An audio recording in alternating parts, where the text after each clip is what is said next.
are you, congressman-elect Santos? Federal prosecutors opening a probe into Santos. Now the U.S. Attorney's Office in the Eastern District of New York is investigating the finances of Representative-elect George Santos.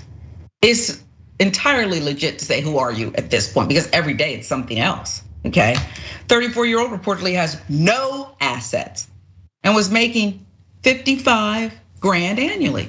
Double nickel, respectable salary at an investment firm prior to his first congressional run in 2020, that according to financial disclosures, okay? That's from Daily Beast.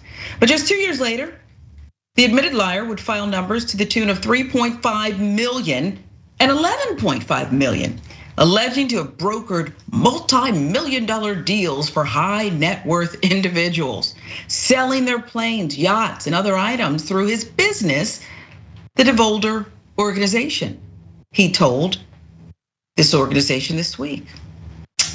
Those filings allowed Santos to sign over some $700,000 from the company to his campaign before dissolving the firm in September 2022, just a couple months ago. CBS News first reported the federal probe, which comes as the Nassau County District Attorney's Office announced Wednesday that it was looking into fabrications from Santos. Fabrications is such a clean, pretty word.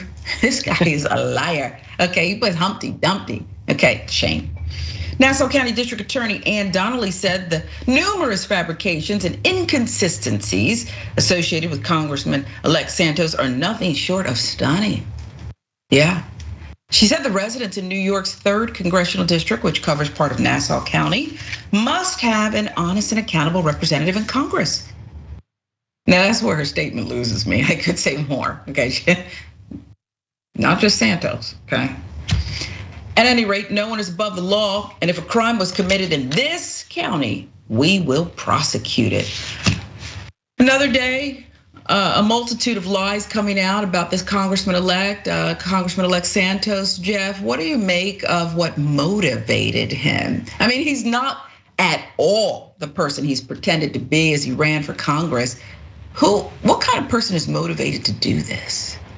You know, when I was looking for a job right before I got this as a freelancer with TYT, I thought about, I don't know, just embellishing some of the things that I've done in the past in order to get noticed a little more, because it was very difficult to get noticed. Sure. With that said, I didn't dare do that, because worse than not getting a job is getting one and then getting that position taken away because I lied in order to get it. I would rather get a position because of who I actually am than not get it. But I'm just wondering, like, who does this dude think he is? Like, he didn't think he was gonna get caught. He didn't think anyone was gonna find out who he actually is, and what he actually said about himself isn't true on his resume. So where is this man's head at? Like, how did he think he was gonna pull this off?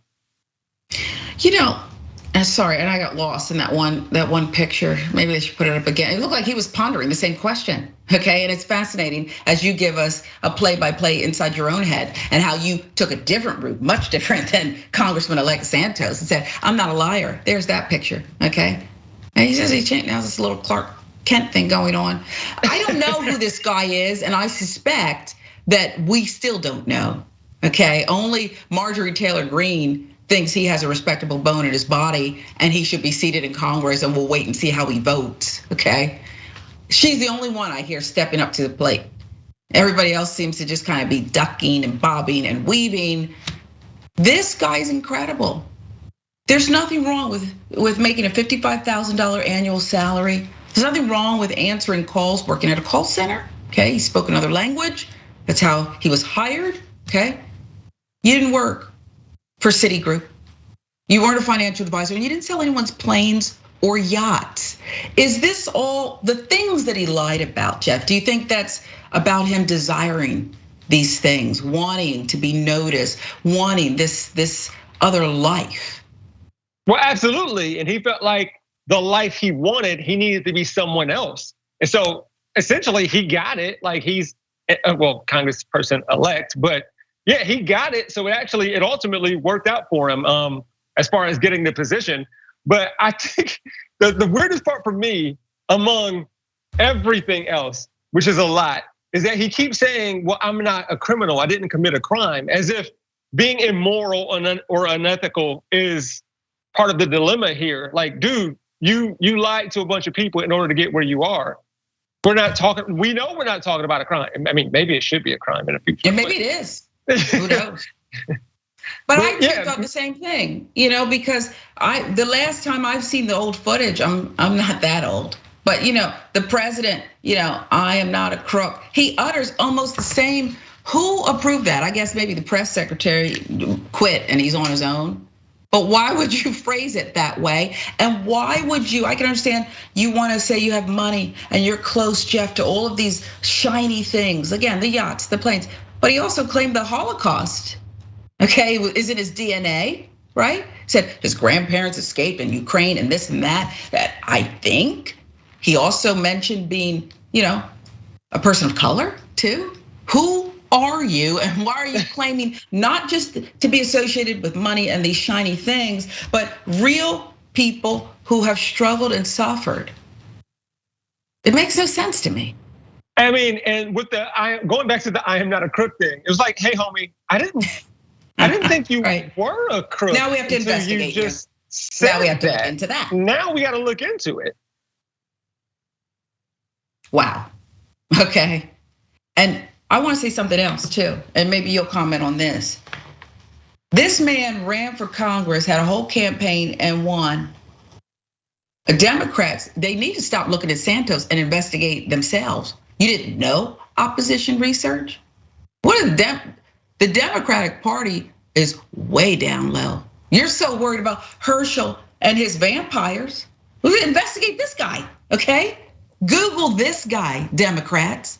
Do that, and maybe we wouldn't be in this predicament with Marjorie Taylor Greene telling everybody to shut up and let the man walk through the front door. It's crazy to me. I'll give you the last word.